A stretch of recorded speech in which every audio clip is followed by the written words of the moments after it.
my ship blew up in the middle of the ocean. I'm the only survivor, and I seem to be stranded on an uncharted island, God knows where, just trying to survive. This is my story.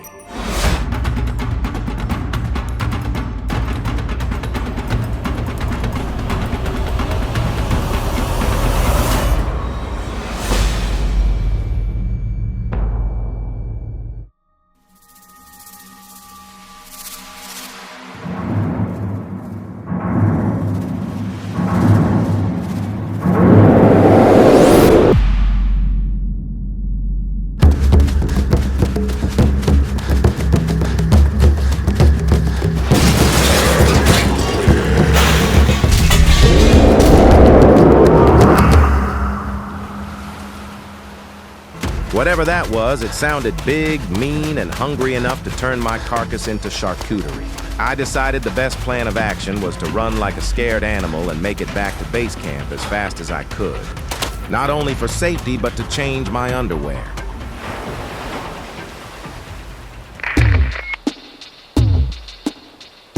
Survival log, day 49. Whatever that vault monster was definitely changes things drastically, because there are supplies and items in that vault that I could use. No, actually things I need.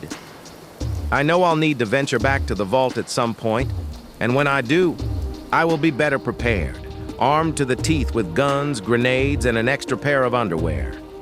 For the time being, I'll stand guard and defend Casa Grancho. I also need to figure out my next plan of attack. Whatever the hell that will be. I've been building so much I haven't had time to hunt or fish. So guess what's for dinner tonight? Yep, cram. Guess what's after dinner? Yep, it's gonna be a long night.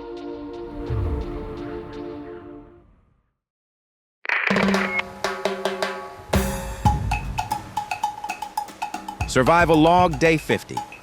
I woke up this morning to a horrible stench. It was everywhere. It's as if King Kong himself Dutch ovened my entire base camp. My eyes were watering and I was beginning to gag.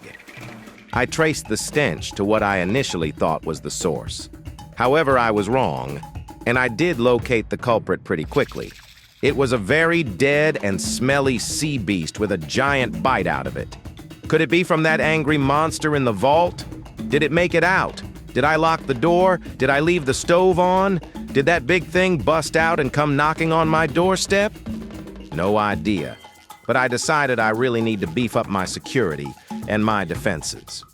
I worked quickly and crafted some big spiky log thingies. I also strung up some barbed wire I found on that shipwrecked barge. At this point, anything helps. I had enough leftover material to build a lookout. It had a great view of the beach and any incoming threats, but unless I'm standing here 24 hours a day, it seems pretty useless. But it makes me feel better. I do remember seeing an old cannon while out exploring a while back, so I went to check it out. I have no idea if it still works, so I decided to test it. Looks like it works.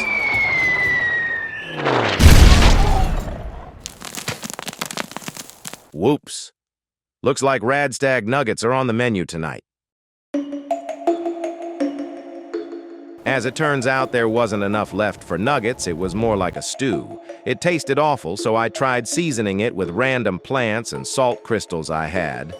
But that made it even worse. So I ended up treating myself to a delicious 3-course meal of, you guessed it, cram.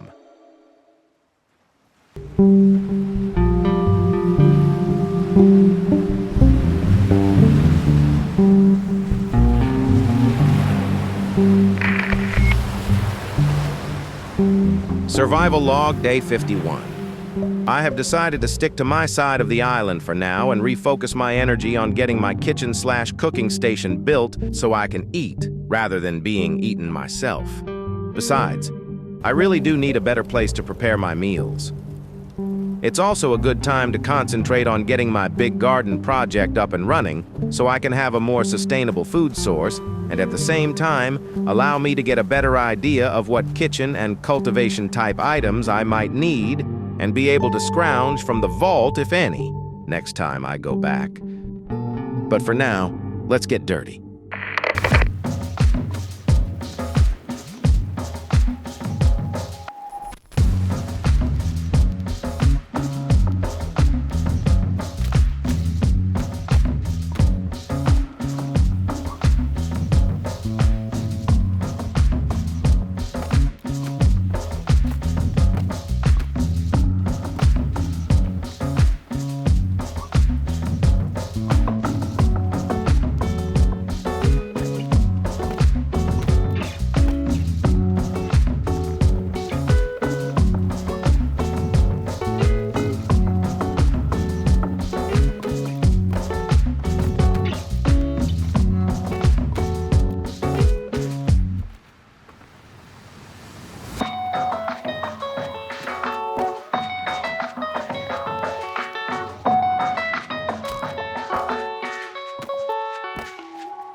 Survival log, day 63. Casa Grancho is really starting to come together, and I have to say my new kitchen has me even more motivated to start trying different recipes, or basically something other than cram. I got my new vegetable garden set up and planted, and I was able to divert my water source to the garden and to my kitchen. It's pretty janky, but it does the job. Survival log, day 74. I met a new friend while working in the garden. It's a giant gorilla that initially scared the living daylights out of me, but over time it seems he is more curious as to what I'm doing digging around in the dirt than interested in pounding me into dust. I'm calling him Pete. This island just keeps getting weirder. While Pete watches on, I managed to harvest some of my new vegetables and made myself a much more palatable cram stew. It was a good night. Until it wasn't.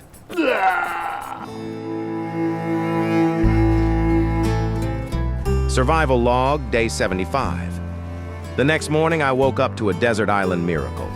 Off in the distance, washed ashore, seems to be beer, and lots of it.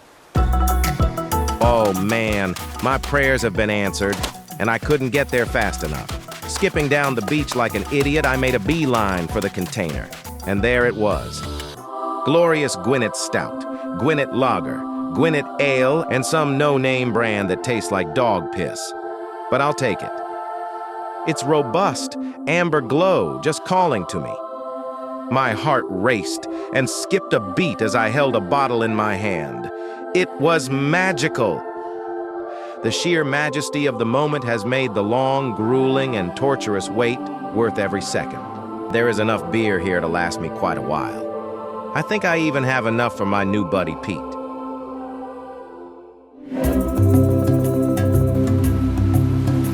While enjoying a beer or two, I made the final decision that I would make a trip back to the vault.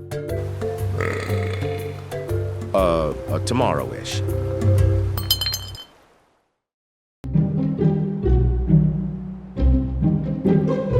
Survival log, day 76. While out trying to walk off what could possibly be the most epic hangover I have ever experienced, I stumbled across another trunk. It had military markings and a lock on it. I have a good feeling this trunk will have some much-needed supplies for my upcoming adventure to the vault.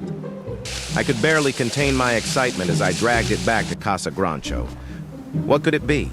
Possibly some combat armor, or a tactical belt with all kinds of ammo pouches. Maybe an army helmet, or even a nice new pair of military fatigues.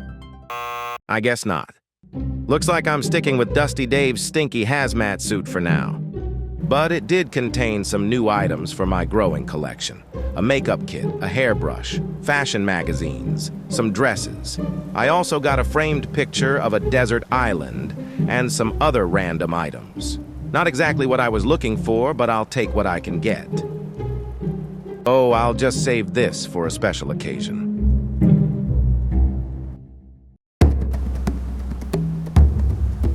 Survival log, day 77. After a good night's sleep, I awoke the next morning to the unnerving sight of Garden Pete staring at me. Normally, I would have leapt out of my bed like it was hot coals, but my mind was more focused on the vault. And I have to admit, I wasn't as eager today. Funny how confident I felt the other night hiding behind 30 Gwinnett Stouts. I went about my usual routine and ended up making some lunch for Pete and I. I'm getting better with my cram stew. The vegetables and herbs are definitely making a difference. Pete likes it. Well, maybe not, but he'll warm up to it. My mind was preoccupied, though, trying to strategize the best way to enter the vault. Get the supplies I need, and then get out as soon as I can without being noticed. Slow and quiet, pretty simple. What could go wrong?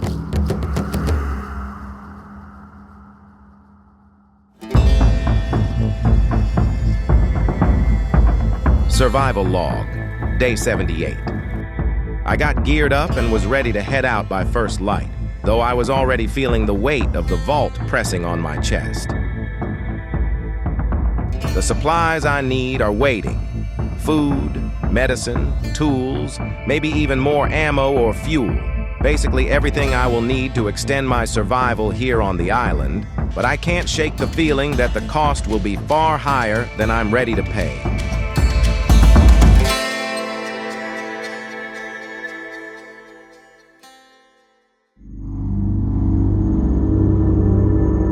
That big old monster thing that awaits in the depths of the vault makes this trip different. It makes the scavenging more deadly, and the items I may find even more valuable. I must be cautious.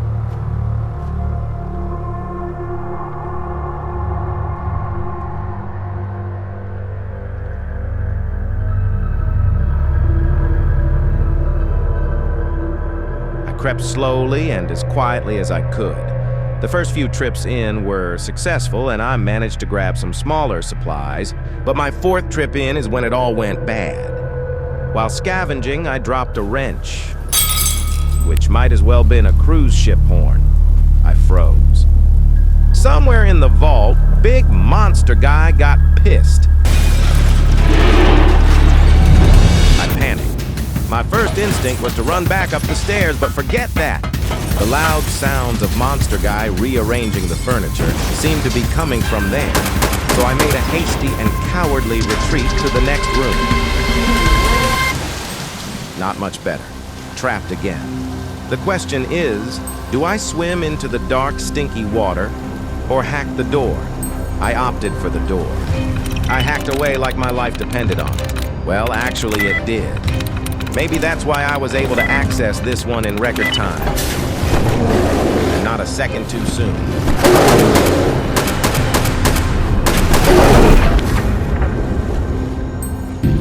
I found myself in another hallway. It too was flooded a bit and had another soggy dead guy. There was also a flight of stairs leading up, which I took. No idea where it leads, but I figured anything leading away from the unhinged monster can't be all that bad. I followed it up. It opened up into a larger hallway with another door at the end. Cautiously, I continued on.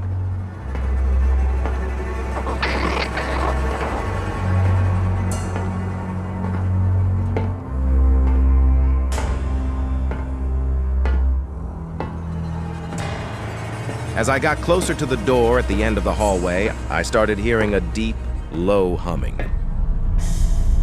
It was a mechanical type sound. Man-made.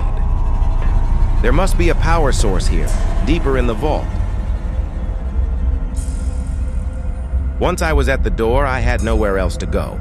So I tried it, and to my luck, it was unlocked. What stood in front of me made my jaw drop. I was speechless. It was an immense room. Probably 100 yards long with 50-foot ceilings. One thing I noticed right away is that this area of the vault is cleaner than the rest of the vault. It has running power and lights, but no people. It's as if everyone just vanished, disappeared. Or could that room full of dead bodies be the final resting place of the missing occupants of Creepy Vault?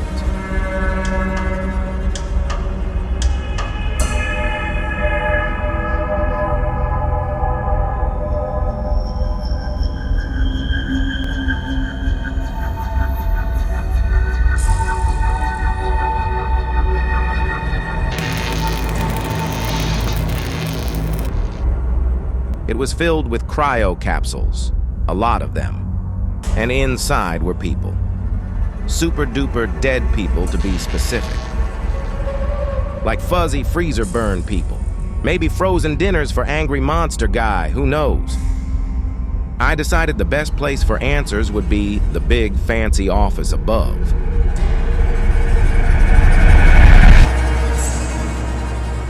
Well, whoever this guy is, he's looking very dead. I gained access to his terminal and found a plethora of information. Looks like some kind of experiments were being conducted and not pleasant ones. His last entry is the most distressing. Incident number 132, Uncontrollable Mutation X. I cannot be certain what I've done. I thought I understood the gene editing tools I've constructed, but I fear I have overestimated my ability to control such powerful forces. Subject X has begun to mutate at an alarming rate, growing taller, skin losing its human texture, and mutating into a black coal-like membrane. When I attempted to intervene, the transformation accelerated. It began breathing fire, or something akin to it. My team was overwhelmed. Security had to be called in, and it was at this point that I ordered the termination of the subject. But it was too late. Its power surged beyond containment, and I was forced to seal the room. At this time, the specimen is still inside, though I doubt it will contain it. The mutation exceeded all expectations, but now it is far beyond my control. I am conflicted. Was this my success or my failure? The line between them blurs the longer I stare into the data. I have created something uncontrollable, something that could change the course of human evolution if such an abomination were allowed to live. I must escape this place, but I fear Vault 56 will be my tomb. I have begun Phase 2 and already activated the gate. Our last resort. God help us all. That can't be good.